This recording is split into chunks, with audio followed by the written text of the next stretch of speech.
এবার আবহাওয়ার খবরের দিকে নজর রাখতেই হবে। দোলে গরম, মঙ্গলবার কলকাতা ছুতে পারে ৩৫ ডিগ্রি, দক্ষিণবঙ্গ জুড়েই বাড়তে পারে গরম। কিন্তু এবার কি হবে? বাড়ির বাইরে কি বেশিক্ষণ থাকা যাবে?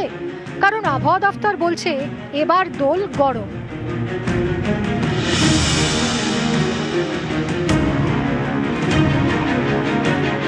দোলের দিন অর্থাৎ মঙ্গলবার দক্ষিণবঙ্গ জুড়ে বাড়বে গরম। কলকাতা ছুতে পারে ৩৫ ডিগ্রি সেলসিয়াস।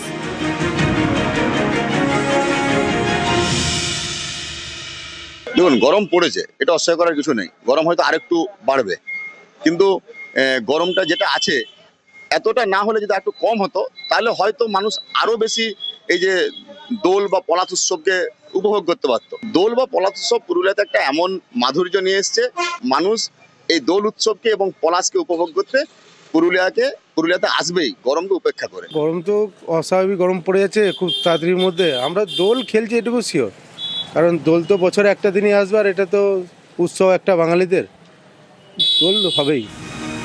নিউজ 18 বাংলা।